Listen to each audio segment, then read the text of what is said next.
Welcome to Let's Be Well Together podcast. We're your wellness check-in team. We talk about different categories of wellness and seeking balance between them. It all stems from my book, Accidentally Well. And there's overview info on our website, letsbewelltogether.com. This is episode 18. Hey everybody, we are back for another Let's Be Well Together podcast. How are you doing this week, John? I am doing great. Awesome. Just had a good run. Another one of those experiences that I always talk about where I didn't want to go. Yeah. And not feeling super when I went out, but I got home and I feel great now. Like it almost feels like it cleans out my lungs or something. Yeah. I feel looser, so I'm good. Love that feeling. And today I'm hoping to talk about environment. Yeah. Sammy and John love the environment. We do. And we think it's really important, and we are going to keep talking about it and trying to influence other people to take care of it, thinking that, you know, we're if not past, we're close to the point of no return. And so we all have to be really active and help the environment. And so today, and there's different levels. So there's a lot of things I can do in my own house, and that's great, but that's not enough. And there's things people have to do collectively, and that's why there's a lot of fundraising and large organizations. And so that's different things we can talk about. And today, though, we're talking about the little things we can do ourselves. And I want to really zero in on the little things like keeping our community clean, not littering, not making things worse, not throwing the wrong things, contaminants in the water. Those are little things that if we all work together on, make a big difference. For sure. Yeah. That reminds me of a time a couple of years ago. I just got back from one of my trips and I was driving in the car with my friend, and she rolled down the window and threw out Starbucks or something, like some garbage just out the window. And I was like... And was this in the city? Was it in the country? No, it was, I feel like it was just driving down like River or Ottawa. Like it was somewhere close. I think for people who don't know, those are just streets close to us. Yeah. Yeah, it was definitely like in the city. We were just driving to wherever, right? We were just and it was in the summer. I remember it being like a summer day. And she throws it out and I was like, excuse me, what are you doing? And then I made her pull over. And I said, you better get out of the car and go pick that up. And she was like, are you, what? Like, what do you mean? Why would I? It's fine. It's already out there. And I said, no, like, we don't do that. We know better to not just throw the garbage onto our earth. Like, you know, keep it in your car, then go throw it out. So I think something for me is keeping my circle accountable and like my friends and my family accountable, because that helps me stay accountable. And even with something that like I can be really lazy about, like recycling, like I know it's important, but sometimes it's like walking all the way out to the garage to recycle versus just throwing it in the garbage right now and then I can go back to the couch. It's just, yeah. So little things like that in my own life are things that I'm constantly trying to be like aware of and just keep doing. Yeah. One thing, so Waterloo region where we live, was way ahead of the curve when it came to doing things about recycling. They started a long time ago, and there's a lot of stuff we can recycle, and we have different bins. One thing that's really helped Sheila and I is we ended up doing a kitchen reno, and now you can have when they pull out one of the cupboards, there's not only a big garbage, but there's a big container for recycling, and that really makes life a lot easier. Yeah, that's so awesome. If you're doing a reno, think about that. Yeah. But yeah, like I just have never gotten those people that unroll the window. Like, okay, I know. Now, if I'm driving the country and I'm eating an apple, okay, sometimes I might, because you know it's going to turn into, you know, fertilizer or For whatever, sure. and that's fine. But especially smokers, and I hate to admit it, but there was a short time in my life where I smoked when I was like 18 or 19 for a couple of years. Yeah. And I could never figure out why people would just throw their butts. And I remember a couple of my friends used to say, the whole world's my ashtray. And I'd be like, what the, you know, and this was an interesting way to look at it.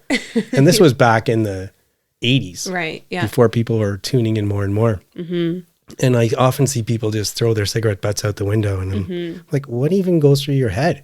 Yeah. I don't get it. No, I think like just laziness almost, or convenience. Like convenience is a big thing, but like maybe with the cigarette butts, because it's like you have to then go find an ashtray or go somewhere else to like put it out. And But with like throwing out like garbage onto the ground, I feel like it's just, I don't care, I can do whatever kind of thing. Like, I don't know. Like, I don't know what that is, especially when we live in a place where, you know, we should know, like, we should know better, like, other than to just throw your garbage. And it's on not the street. that inconvenient. I mean, it's not inconvenient to put your garbage in a garbage. No, it's really not. And something, I remember I wrote a paper a little while ago in university, and I kind of talked about how people really focus on like what they can do themselves and what the government or, you know, leaders have to do, but they kind of forget about like their own community, and your community and your circle is where I think you start the most change. So by making sure your friends are accountable, making sure your parents are accountable, or your siblings or cousins or yourself, like starting there is like a great spot to start creating this change and just awareness, which I think is important. I'd like to think that awareness is the key. Yeah. There always is the difficulty, though, about, you know, it goes back to ancient Greek philosophy, believe it or not, is knowing the good, doing the good. So one philosopher said, if you know the right thing to do, you'll do it. Mm-hmm. And someone else said, that's not true. You have to discipline yourself. Yeah. Well, for me, a lot of it comes down to, you're talking about influencing your group. For me, it often starts with me. For sure. But definitely I would talk to other people. Yeah. And it really is one of these things, and just to make the pitch, it's one of these things where if we all do our little part, and you know, I've gone further. For example, there's lots of service organizations that do trail cleanups and that kind of thing. Yeah. If you can take the time. But it's not a big deal to bend down and pick something up and throw it in the garbage. Yeah. And if we all do that little thing, it's just something small, takes very little energy. Yeah. And makes all of us live in a nicer environment. For sure. Yeah. And even something I'm noticing a lot more on like TikTok is like these videos of people, someone will throw out garbage out the side of a car, and they'll have a video of someone else walking by and picking it up and throwing it back in the car. Oh, okay. I mean, like, it's complete strangers. And I always find it's like, it's amusing because I'm like, yeah, like, show them, like, tell them they can't do that, but maybe don't. We're not telling you to do that. No, don't do that. But I think it's interesting how I think younger people right now, like in our world, they really understand the importance of the earth, and they're not afraid to tell people, like random strangers, like, hey, don't do that. And I think that's something that's really cool about like the younger group, and, you know, the younger kids that are coming up, and they really understand and appreciate the earth we're living in.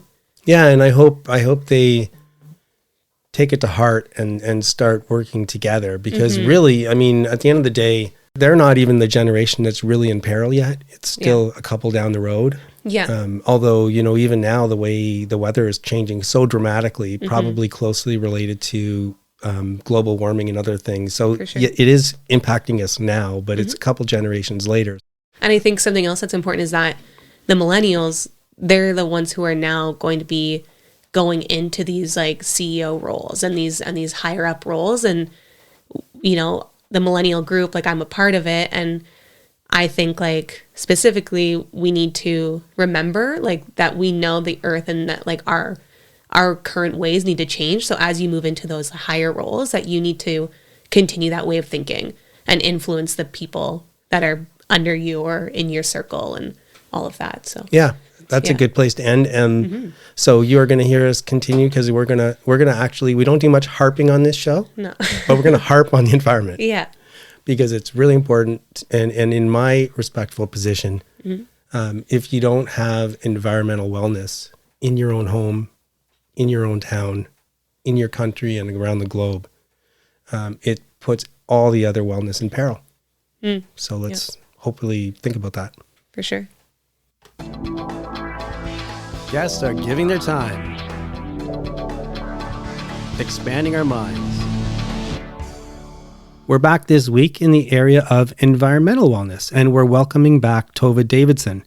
You'll remember that Tova leads Sustainable Waterloo Region by developing its strategic direction, supporting team members, and building key relationships throughout Waterloo Region.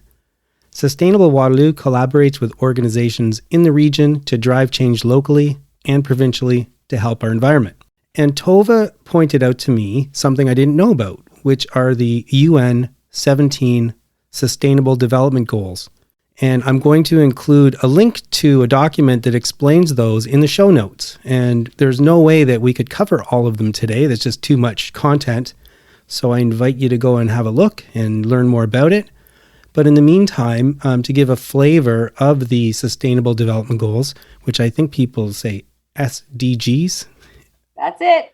We're going to talk to Tova. And Tova, maybe you could start by telling us some of the 17 goals that you gravitate toward. Absolutely.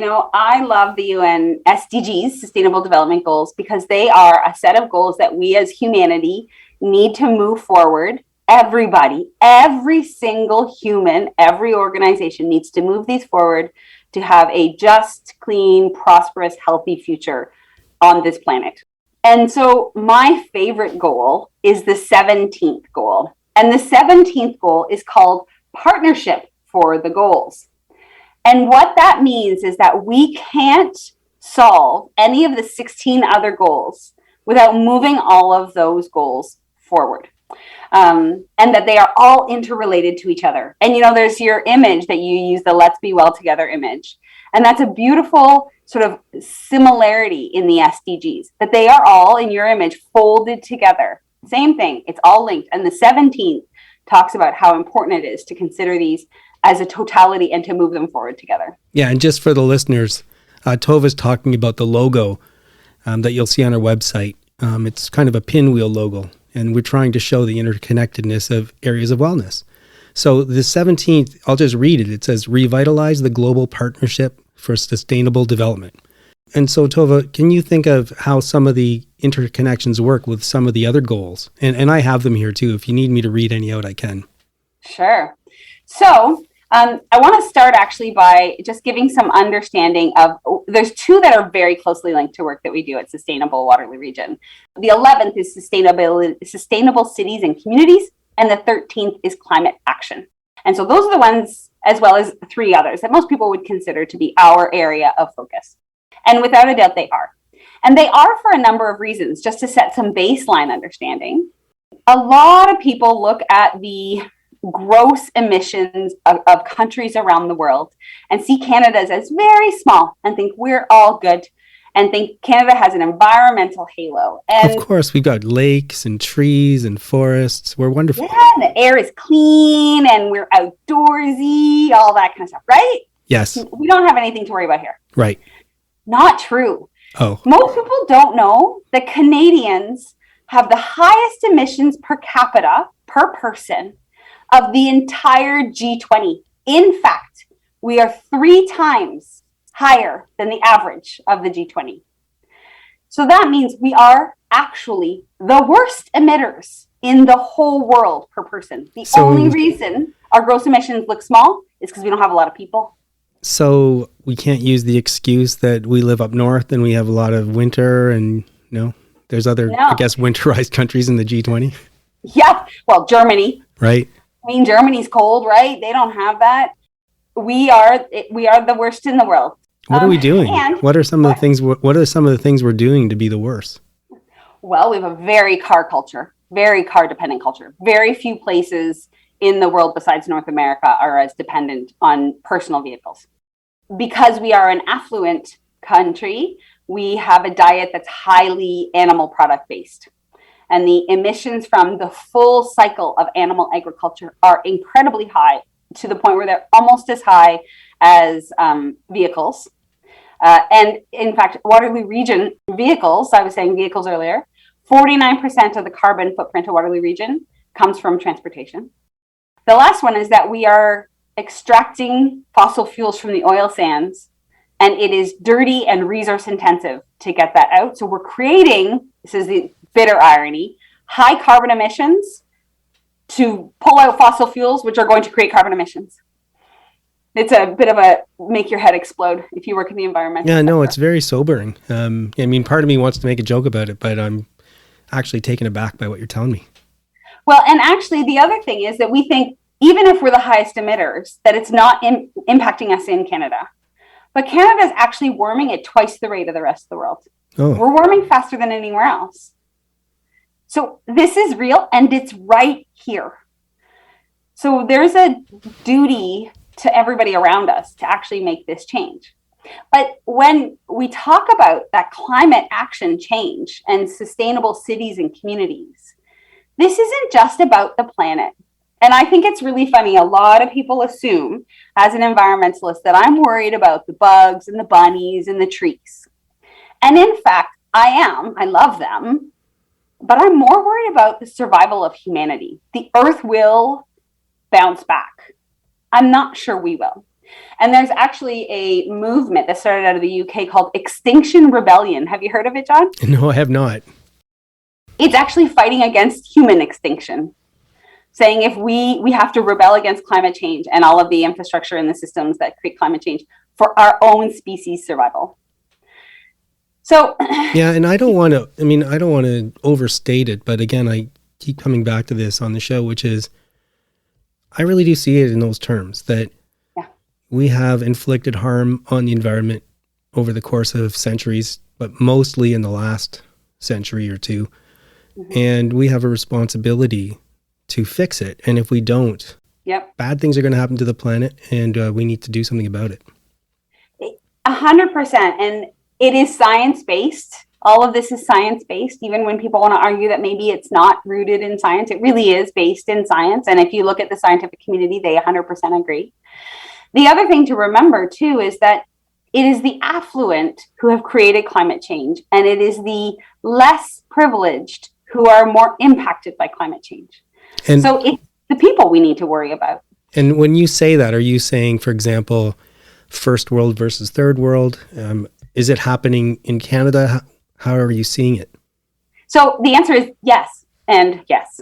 Oh. So it is first world and third world. So developed nations, things like Canada and the United States, Europe, as we went through the Industrial Revolution, we emitted an incredible amount and created infrastructure that now the rest of the world wants to follow and create as well for the economic prosperity we're so lucky to live with. And that means that as we see things like sea levels rise or major changes in our storm systems, that it's going to impact into the less developed or even island countries, that kind of thing. They're going to be impacted. But that's a bit too theoretical for a lot of people to internalize. So the examples I like to use are much more local. And there's two, if it's okay if I use two to demonstrate. Sure. One of them is if you think about driving your car. As I said, 49% of the carbon footprint in Waterloo region comes from transportation. That would be probably about the same in most urban areas. If you think about where is the tailpipe of your car, what level is it at? It's at the level of little kids. You're idling your car, which is actually bad for your car. To let it warm up and idle is incredibly bad for your engine. So then you drive your kids to school and you sit there to either watch them walk into the school or to pick them up at the end of the day. You leave your car running for the air conditioning or the heating. Who's walking past that tailpipe? Who's breathing in those emissions? Childhood asthma and respiratory illness rates are much higher than they used to be. It's not a coincidence. The other is a much bigger way of looking at it, where if you think about the changes to our climate and who's impacted by those changes. I don't know about you, but I noticed in the summer of 2020 and 2021 that our rain patterns were different. Did you notice anything in our rain patterns locally? Well, I'm certainly noticing a lot of changing weather patterns and more serious issues. I didn't notice them so much in our area. Maybe I'm not paying enough attention, but I do see things like what's happening in the west coast of the US and even Canada, what's happening with hurricanes, what's happening with tornadoes in America. So I'm seeing lots. I just didn't see it here. So the thing that I noticed here is when I was a kid, and I am in my 40s, when I was a kid, if we had a rainy day in the summer, it would rain all afternoon or all day. It would be drizzling and then raining and then drizzling and then raining. And if it was hot, you'd go out and play in the rain. It was great. And the last couple of years, when it's rainy in the summer, it's just like the tropics. It's hot and sunny all day. The clouds come in, it pours for 45 minutes, and then it's gone. And you see that as being connected to climate change? I do, because what's happening is the weather patterns from south of us are coming up as the earth is warming, the airstream has moved, and we are now having weather closer to what they have in tropical areas. Right. So if you think about those moments of absolute torrential downpour, who's going to be impacted by that? Well, those who are unhoused, the homeless, they don't have a place to go when that happens. And we actually did some research to talk to people who are unhoused and ask them, what days are hardest for you? They said rain days are really hard because it gets cold, but extra shelter spaces don't open. It's only when it's really cold. And really hot summer days that turn into cool summer nights are brutal because they're cold. They're so cold at night because they don't have any shelter, but they've been hot all day, so their bodies have trouble adjusting. So it is a local problem too. Right. And then on top of it, the less affluent areas of communities often have poorer water quality, poorer air quality, all of that kind of stuff. So it is a local justice issue. I'm definitely going to have you back, Tova, because I think we had a great conversation, although we didn't get to hit much on the sustainable development goals. So we're going to have you back and talk a little bit more about revitalizing the global partnership and how you have to have a partnership on and also work with all these different other goals to make things work. Just before I turn to the last question, and you'll know what it is from the last show, you did mention before we started that you also had thoughts about gender equality. And so number 5 on the UN 17 SDGs is achieve gender equality and empower all women and girls. And you see that connection as well. I can't tell you how much I see that connection. It's interesting. There is actually something called environmental misogyny. And environmental misogyny comes from the foundation that a lot of the people working in climate action and in environmental movement are women.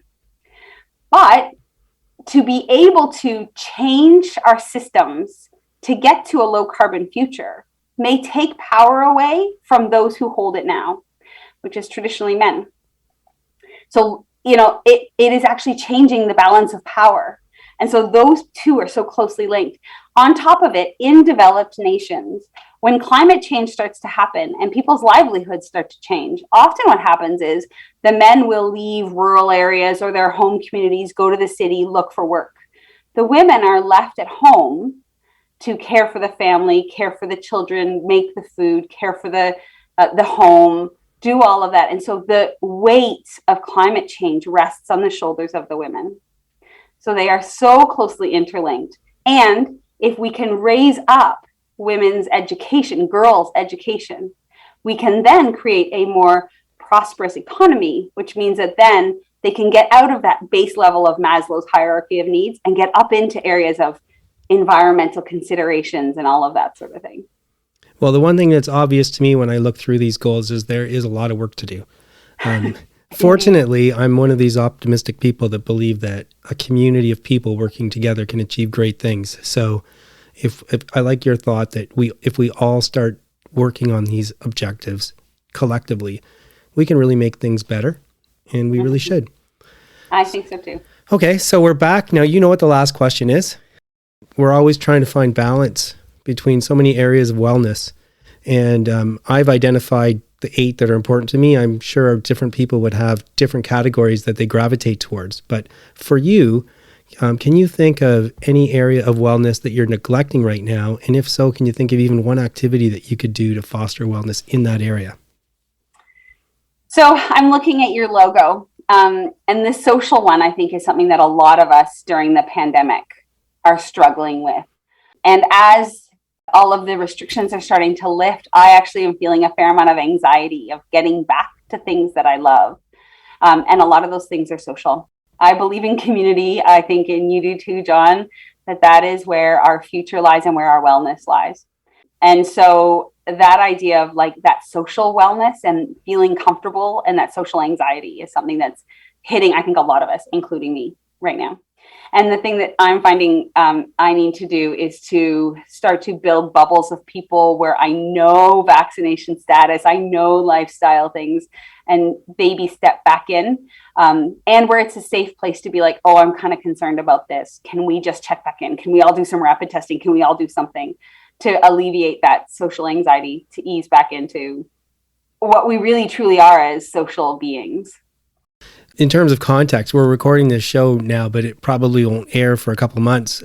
by the time it airs, this probably won't be apt anymore. But right now we're kind of toward the end of the pandemic, I hope. And I'm actually going to a wedding on the weekend. And I'm really looking forward to it, but I am nervous, but I'm more looking forward to it. And not too long ago, my wife had to go somewhere and dress up. And so she came downstairs just before she left, and I'm like, wow, I forgot what it was like for anyone to dress up. Like, it's going to be so amazing just to put on actually nice clothes and go to a wedding and see other people dressed like that and see them. So hopefully I can get past my anxiety. But yeah, no, I totally see where you're coming from on the social side through all this. And I think social anxiety is going to take a little bit of time for us to get over it. Maybe that the pandemic ends, but the social anxiety of coming back. There's those of us who are extroverts who like to be out in society. And then there are those who are naturally introverts, where it's always been effort to be out and create those social connections. As much as they need it, they have to work on it. I think it's going to be extra hard for them. So being kind and understanding with each other, and understanding that it's hard and we're all carrying a weight and some trauma from a global pandemic, and just move forward with kindness, compassion, and support. That's a great idea. Well, thank you very much, Tova, again. And I probably am going to harass you again somewhere down the road to get a little more into these sustainable development goals. But thank you very much for your time. Looking forward to it. Thanks for having me.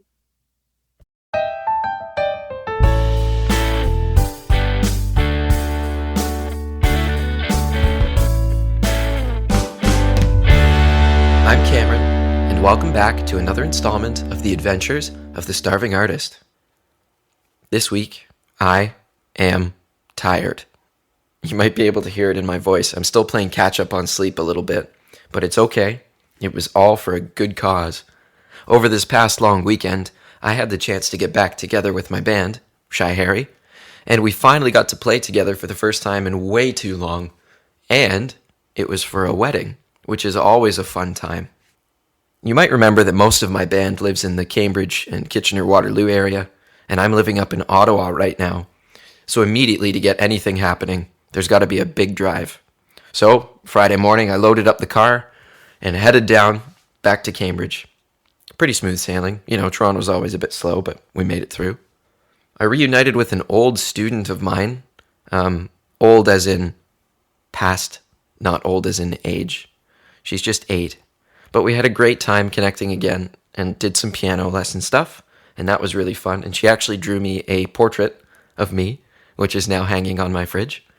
A very treasured art piece. So thank you for that. And then the next day, Saturday, it was the wedding day. So what was supposed to happen was we would all meet up, we'd carpool, we'd load the gear in, all that good stuff, drive out to Elora, to the Elora Mill, set things up. Eric, our lead singer and guitar player, would be doing cocktail music at that time, while the other 3 guys set up the band stuff. And then later in the evening, we would play the party dance around portion of the wedding. Smooth sailing, right? A couple of wrenches came into play here, though. The first one is climate change. And Mother Nature was upset on Saturday. She ripped through KW and Ottawa, as it turns out. No doubt you've heard about this by now. Huge storm. Tons of branches down, full trees blocking the highway at one point. The 401 was totally blocked for a bit there. Power lines were down, just chaos. So the first step in our plan, which was meet up and carpool, fell apart pretty quickly. We couldn't get to our drummer's house. The streets were closed either from downed trees or downed power lines. But eventually, Grant, our bassist, found a way around, and we managed to sneak up, get all the drums loaded in, and head off to Elora. So we made it there. We were on time for the most part. We set up within the hour that we were allotted, even though we didn't quite show up as when we wanted to, just because of all these delays. But it all worked out. Everything was cool. Got our little sound check done, and even that felt so good to be able to play live again with the guys. So good. Eventually, it got to the point in the evening where it was our turn to play the night away, and that we did. I think we were scheduled to play till 12:30, just after midnight, but everyone was having such a great time. We ended up going till, I think, just after 1. It was a lot of fun. I love playing weddings. Then, big crazy drive back. It was about 2:30 in the morning at this point. We had to take a lot of back roads, And some of those we had to sort of turn around, pull a U-turn because trees were blocking it or the police had closed it off because of power lines or whatever. So it was a bit of an ordeal driving around to and from, but the performance and the wedding itself, just so much fun. And it was such a beautiful night. Really, really happy to have had that opportunity. You might remember from my last segment that I had wrapped up quite a few projects last time, and I was excited to see what had come next. I now know what's coming next. Right when I got back, so Sunday night, a couple of opportunities came my way. The biggest one, and I'm not sure if I'm allowed to tell you what it's for quite yet, but I can give you a general idea. The biggest one is going to be a spin-off of a very popular cartoon, and they're going to do it with an anime style. Now, anime is not really my thing, but I can appreciate the art form for sure. What's really exciting about this particular project is the theme song is going to be in metal, or at least this section is. So they want me to do the harsh, extreme vocal thing, which I haven't done for a long time. I'm looking forward to dusting off the cobwebs there and getting back in the saddle and trying some of that out again. Another cool part about this is I have to do some in Japanese, and I don't know any Japanese whatsoever, so thankfully they've written it out phonetically for me. But I think the coolest part is that this is going to be aired internationally for, I think it's a 10-episode run. So that's, I'm pretty excited about that. We'll see how it goes. It's a fast turnaround. They need it by next Monday, so game on, as they say. I'm going in. That's the update for me this week. I'm going to try and catch up on some sleep, But aside from that, everything is just going fine. I hope you're all having a great week and that the storm didn't hit you too hard. That's all for me today. I'm Cameron. This is The Starving Artist. Until next time.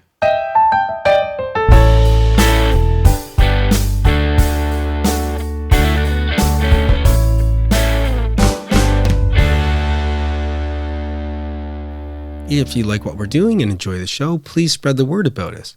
Connect with us on social media. Follow our Instagram account. It's at lets.be.well.together.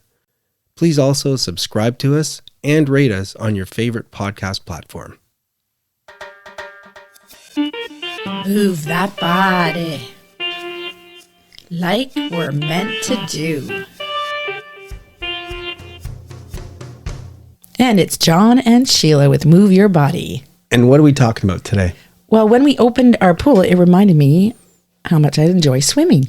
So I thought we could talk about swimming today. You've always liked swimming. I've always liked swimming. I had a swimming pool when we were kids and swam a lot. Not just for exercise, but for cooling cooling down. And just, I find that because there's no gravity, it just moves your muscles differently. And I really enjoy it. Yeah, that's right. Now that you remind me, you had a pool in your backyard, one of those above ground pools, I think. Mm-hmm. And you also were on a swim team, weren't you? Mm-hmm. Yeah. Oh, a friend of ours ran the swim team, so they basically begged us to join, so as many of us as possible. I come from a large family, so we would go every day in the summer, every day from 8 to 9, yep. And that was at a local public pool? Yeah, we just walked over there or biked over there, yep. 8 to 9 every day. So what are some of the things you like about swimming? Well, I like that it's soothing. It seems almost meditative because you're doing the same stroke or moving. It can be high intensity or not. If you want to really push, you can. And I just like the fact that it works all your muscles. Like it works your upper body, it works your arms, it feels like it works your core. And you can even focus on different things, like don't move your arms and only move your legs, or vice versa, or do side or do backstroke. And well, when you said meditative, it's weird because for me, one of the problems I have with swimming is I find it kind of boring, like when you're doing lengths. And for whatever reason, I know it probably sounds funny because I run long distances and you're like, well, how can that not be boring? But for whatever reason, when I'm running, maybe I'm listening to music, maybe I'm just thinking about something, but I don't find it that way. But for whatever reason, when I'm in the water and, length after length, or we have one of those bungee cord things where we can stick it on the back of the pool and just swim repeated, just keep swimming. And you don't move. You don't move, but you're swimming. So that's interesting. Maybe I should try and do that. Now, the good news is I found a really cool set of headphones that Totally by accident. Yeah, by accident that I can wear in the water. That made it so much better for swimming on my little bungee cord. Now I don't mind. For me, it is just very meditative. I like being peaceful, and in the water, it is very peaceful. I'm going to try just that. let my mind wander. Yeah. I don't think I've ever really given it a fair chance. And the other thing, so what are some of the other things that you were mentioning another time that you like the fact that, I mean, you can see it, that when you're in the water, it doesn't put as much pressure on joints. You can do some other stuff. I know when people are recovering from different injuries, they often do stuff in the water. In the water, yeah. Just because there's no gravity, so you don't have that constant pressure on your body. You can stretch in the water. Really? Yeah, because you don't have gravity. You have to push a little differently, which is really, really nice. Well, what would be an example of a stretch you could do in the water? Like, don't you have to get your head underwater? What would you do? Well, I'm trying doing the splits on the bottom of the pool, pushing yourself down and pushing your legs, and it just opens and or upside down, opening your legs and closing. Yeah, so it has like a resistance to it, and just stretching your leg out. Like normally when you do when you're stretching your leg to the side, you've got gravity, so you're really holding your muscles tight. Well, you're not when you do that. So if you just open your leg, and yeah. So it is interesting. But you are holding your breath. I mean, if you're doing splits on the bottom of the pool. Well, yeah, that's you're holding your breath. But you're not when your leg is to the side. You're holding onto the side of the pool, and your one leg goes to the side. Right. And you try and lift it up a little higher, and, maybe go down your knees if you're in shallow and your head's above the water, but you're trying to get your leg above the water. I'd really like to get into it more. I tried a couple summers ago, and I was doing a good job swimming for about half an hour. And I probably did that maybe 5 or 10 times. Yeah. But I should do it more. And another thing I love about swimming is it seems to work all the muscles in my body. That's what I like about it. And it's really amazing for the core. But I don't know, like for whatever reason, I'm stuck. Like if I want to go for a run, it's usually like, yay, let's go for a run. But if it's swimming, it's like, okay, I'll go swimming. So I've got to somehow turn that corner. Yeah. I wish I had what you have. Well, I just like swimming, but I do like the fact that it cools you off too. Like just putting your head underwater just completely cools you off, and it's so wonderful. I think, yeah, we're spoiled because we do have a pool, which is weird because when we bought the house, I didn't want a pool. I'm like, oh man, that looks like work. And I was concerned about the cost.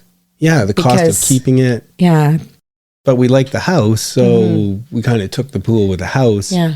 And now we've come to love it. And the reason I'm saying that is because one thing you just mentioned. So it's really hot out. You're going about your day. What I love is you just jump in the pool for 5 minutes, you cool off, and then you keep going about your day as opposed to going swimming. Yeah, so I'm so happy that we've opened our pool and now we can enjoy another fitness. Maybe I need to give it another shot and I'll try and do some more swims. Excellent. There's a thought.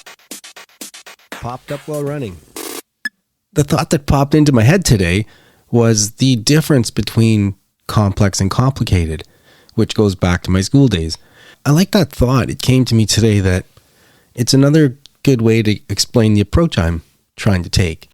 Before I came up with this approach to wellness, I think I would better describe trying to achieve wellness as complicated, because complicated generally tends to mean something that's very difficult. And in fact, sometimes it can be too difficult to even understand. And frankly, that's where I would have put things when it came to chasing wellness. I sometimes refer to it as nirvana in these discussions, just because that's a concept I think we all get. How in the world are you supposed to do that? No idea how to start. Complex, on the other hand, tends to mean there's a whole bunch of moving parts, or there's a whole bunch of things involved, but not necessarily hard to understand pieces. So it's not something that you can't understand. It's a situation where there's so many moving parts, and then you're trying to figure out how they move together so that it works. But that's a lot easier to get grasp of, as opposed to something that's complicated in the sense of very difficult. Now, that doesn't mean that it's easy. You still have to have a base knowledge. So in the sense of my approach, it starts off with self-awareness and introspection as being important, but it's not intuitive. So for example, just because you say, you know what, I'm going to sit back and be self-aware. I'm going to introspect, and then I'll know what to do. Well, that doesn't work for me. I had to go through life experience and learning about building blocks and knowledge. Why? Because first of all, I had to try and figure out what are the areas of wellness that are important to me. And a lot of that is knowledge-based, whether through education or experience. And another part of my way forward is trying to figure out if there is an area of wellness, what activities foster wellness in that area. And that, again, is a matter of education and experience. But once I can start figuring that out, then I can see that it's a bit complex, but I can also see that I can figure out a way to put the moving parts together so I can find a way forward. And then just to kind of drill home what I keep repeating in terms of the approach I'm on, it's 3 steps. Step 1, identify the categories of wellness that are important to me. And I think it could be different for many people. I think many of us would share the same categories, but I'm leaving room for differences. For me, the 8 categories are mental, physical, spiritual, economic, environmental, artistic, intellectual, and social. Each of those are areas in my life that contribute to my wellness. Step 2, figure out activities that nourish each of these categories. And then step 3, develop a wellness check-in so that when I'm feeling off, I can think actively about my categories and the activities. And maybe I can identify something I'm not doing right now, something I'm not paying attention to, and that might explain why I'm feeling off. And if that's right, then I can find a way to build those activities back in to find better balance, both in the short term and over time, and to try and get to a point of balance, say next week, and then find a way to adjust to find balance again the week after, and so on. So that's what I was thinking about today, the difference between complex and complicated. And I'm feeling optimistic because I think I can handle the complex. And I think I've taken this way forward out of the complicated. It's me. Yeah. Just let me say, flip side of the coin. Today we're going to talk in the category of financial. And one of the things that often happens in life, which is something comes up and you've got to decide whether to go for it or not. Something you haven't planned on. Especially financial, because sometimes it's really big. And especially on a big purchase, because Sheila and I, the rule on the big purchase is we talk about it and we agree on it. So anyway, Sheila, tell people a little bit about our first experience with Collingwood a couple of years ago and how this started. Yeah, I think it was 2020. I know it was October 2020 because I have a Instagram post that shows it. That comes up. Okay, so it was October 2020 and we were pretty much stuck in the house for, 7 or 8 months at that point. And John was going a little crazy because he was working from home. I actually got out a little bit with work, so that helped. But he needed a mental health day. He's like, you know what, I just need to get away. And so... Yeah, because, I wasn't going crazy all the time. It's just every once in a while. And somebody told me a little example one time. If you pick up a glass of water and you hold it, it's very light, very easy to hold. Mm-hmm. But if you just keep holding it there and never set it down, there's not going to be too long before it gets heavy. Yeah. And so it was one of those times during COVID where it was feeling really heavy. Mm-hmm. So he was like, I need to do something. I just need to get out of the house. And so we decided to just go up to Collingwood for the day. We got a hotel up in Blue Mountain and it was lovely, but I wanted to go for a hike, and I wanted to hike or go for a walk or something, but I wanted to be near the water because here where we live, there's no a lot of water. Yeah, and every time we went to Blue Mountain, we always walked around Blue Mountain Village, which is close to a ski hill. But Collingwood also happens to be on Georgian Bay, which is a big body of water. So John did a little research and looked around and said, hey, there looks like there's a path in this area. We can maybe go in here. And so we did. We drove over there. From Google Maps and my running maps, you can't tell, what it is. I just always assume it's a city path. Yeah. Yeah, you assume that it's open, it's not private, it's public because it's a path. So we get there and we kind of are like, okay, well, it says no parking here like it's a private, but we went and we parked and hoped that all was good, and we walked around and it said no trespassing. Yeah, and it was beautiful right by the water, and there was a harbor, and you could see a lighthouse, and it was just wonderful. Yeah, there was there was a marina in the harbor, and there was this really long pier that we walked out to the end to, and that's the little picture I did on Instagram saying we took a mental health day, and it was just so relaxing. And so relaxing. there was just something about that area that was really beautiful. So now skip forward, Okay. I guess almost 2 years, Yeah. right? So it's this summer, and we knew that Sheila's sister and her husband were looking for a place in Collingwood or somewhere up there. They would update us sometimes. And Osaga Beach. They bought a place. They bought a place. So on a weekend where we had some time, we said, hey, we'd like to come up and visit. And so we did. And the idea was they were going to buy it and rent it out, Right. because right now it's similar to us. They can't afford a cottage. They can't afford a second property, but sure would be nice to get something. And, you know, if you can get it rented out most of the time, by the time we can afford it in a few years, then, or maybe longer. Rent it out some and use it some. Yeah.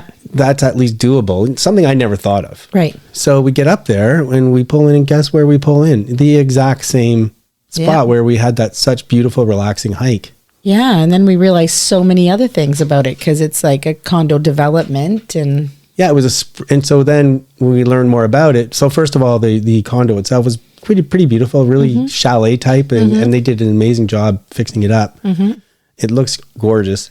And then we realized it was on this sprawling compound with lots of outdoor tennis courts and outdoor swimming pools. And they also had a community center with an indoor swimming pool and a beautiful big great room. And a private beach, 2 private beaches. And yeah, not very big beaches, but really nice ones. access to the water, yeah. We were walking around and I'm like, Sheila, I don't know that we'll ever see places like this available, like where somebody built up a condo development so spread out, so it's so peaceful being Like around 14 here. acres, and yeah. And I've never thought about retirement before, because it's, you know, probably So at least 10 far years in the future. At least 25 years in the future. Well, for me, it's a little less. But I can imagine retiring here. Yeah. Anyway, so the upshot was, the reason why we often talk about Collingwood is another place almost identical came on the market, and we were able to crunch the numbers, and then we sat back and said, okay, economic wellness is important, not overstretching is important, but we realized, you know, sometimes in life an opportunity presents itself and you have to decide whether to go for it or not. And I think we can make this work. And so we got a place in Collingwood. We did. And so now it's usually rented out. So, but in these long-term seasonal rentals, because you can only do it, I think, 4 times a year up there. So we had it, someone had it from kind of mid-December to mid-April, and then we had it for a few weeks, and that's why we were talking about going to Collingwood. Because every weekend we were up there. In late April, early May. Trying to enjoy it, yeah. And now it's rented out again for 6 months, I think, almost, just under. And we just love it. And so now we have something to look forward to, and hopefully we can make it work financially. Yeah. Please remember, we're not providing advice. We're sharing our experiences and thoughts. We hope to inspire you to think about and foster wellness actively in ways that work for you. We try and get things right, but we can't guarantee everything we say is correct, or the things we talk about will work for you. We urge you to consult with qualified people when you need advice. Let's be well together, and let's be sure to do that in a safe way. We are at Sign Off, and it's me and Sammy and Sheila. Hi. We try and get together, the 3 of us, when we can. So I'll start, and oh man, I had a really busy week at work, probably one of the busiest in a long time. I was finishing every day, kind of tuckered out, and one day I said to Sheila, after about 15 minutes of just sitting down and going, oh, I got to relax, like, oh no, I'm supposed to run tonight. Yeah. On Thursday night. I just forgot all about it. Yeah, we both forgot, yeah. And so on the running front, it was a tough week because Tuesday and Thursday I had to do high intensity stuff, and I did it, but it was hard. But what was weird was I did my long run today, and what was even harder is it was hot. You're supposed to go really slow on your long, slow run. You're supposed to really be disciplined and hold back. But I was having to go so slow to keep my heart rate at the right rate. It was really, really hard, which sounds funny that it's hard to not go fast. Yeah, no. Yeah. And then had a kind of a crazy weekend because some friends of ours had a wedding reception they wanted to do at their house, and they had got some catered food, but the caterers didn't have staff. And so they happened to be talking to Sheila a few weeks ago, and Sheila said, oh, well, I can do it because Sheila does a lot of catering. And then they said, well, do you think you know someone who might be able to be a bartender? I used to be a bartender. So Sheila's like, sure, John can do it. So And when was the last time you bartended? like, I don't know, 30 years ago. A long time ago. So I was like, hey, John. And So I thought Sheila was joking. I wasn't joking. She asked me about it and I thought it was a bit of a joke. And I'm like, yeah, sure, I could do it. Well, I can't actually do it. Well, yeah, I guess I could do it. And then a couple days ago, she goes, that wedding's coming up on Saturday. I'm like, what? I'm actually doing this? Yeah. So I had a ton of fun. It was awesome. It is fun. Yeah. I loved it. But I had 3 catering gigs this weekend. Yeah, well, just to finish off, and I'll pass it off to you then. Okay. And another cool thing, our nephew, his name is Ben Flanagan. He's one of Canada's best long distance runners. And while we were working, someone was able to pull up on the screen and we got to watch him run the Canadian 10K championships. And he ran an unbelievable race and won. So that was super exciting. That is exciting. Now, was he the 10K champion last year? Well, I'm not sure if it was last year because of COVID, but he won the last Canadian 10K. So, right. So anyway, it was amazing. Everyone was super stoked and we were all cheering. Yeah. So anyway, super busy. I was actually working. I was working. I mean, what can I do? The TV's at my bar and it's on. Yeah. So, Okay. So that was really fun. We haven't worked together in a while. So we're thinking of starting a new business. No, we're not. Oh, yeah. No, we're not. We're just helping friends. But yeah, on Friday, my mom was having a birthday. And so I ended up having to cater for that. And then on Saturday, we did the wedding. And then today, I did a celebration of life. So 3 catering gigs this weekend. Plus, I got called into my other job too on the day off that I had. So I had a really busy week. So I'm going to try and just take it easy a little bit this week and not work so much. And then hopefully I can do other things. Yeah. And what about you, Sammy? Yeah, I had a great week, really catching up on all my work. And I went to Collingwood and we went to a couple of breweries and some wineries. Was there something that you were celebrating this weekend or was it just a girls' weekend? Well, girls' weekend. Yeah, girls' weekend. It was a lot of fun. It was like a pretty small group of us. But yeah, we played lots of games. I love games. So I have a bunch of board games and everything. So I brought all those. The one brewery we went to on Friday, it was National Dog Rescue Day. Oh. Some of the proceeds that you were spending at the brewery was going towards the Collingwood Humane Society. Oh, okay. And people were welcome to bring all of their dogs. So I was in dog heaven. There was 50 dogs in the brewery. So I was like, dog here. You went home with the dog. Go wrong. Yeah. So I had a lot of fun with that. And this week is very busy for me. Just with closing on the house on Friday. Whoa, that's exciting. Yeah. And then heading to Greece on Saturday. So trying to get all my stuff together. So yeah. And really how long are you going to Greece for? 2 weeks. 2 weeks. Okay. Well, we will, in the next 2 weeks, we'll do updates of what Sammy's doing now in Greece. Okay. Well, we're all having lots of fun and doing lots of great stuff. Yeah. Remember to do a little check-in once in a while to our listeners. Mm-hmm. And in the meantime, Sammy, I hope you have an amazing week. You're going to have a hard time keeping balance this week with all that's going on, but get through it and get to Greece and then enjoy seeing a new country. Mm-hmm. Yeah. Thank you. I'm so excited. That is it for today's show. Please try and make wellness a priority. You deserve it. If you feel the need to talk to someone or ask for help, please do that. Accept yourself for the person you are. So long. Adieu. Auf Wiedersehen. Goodbye.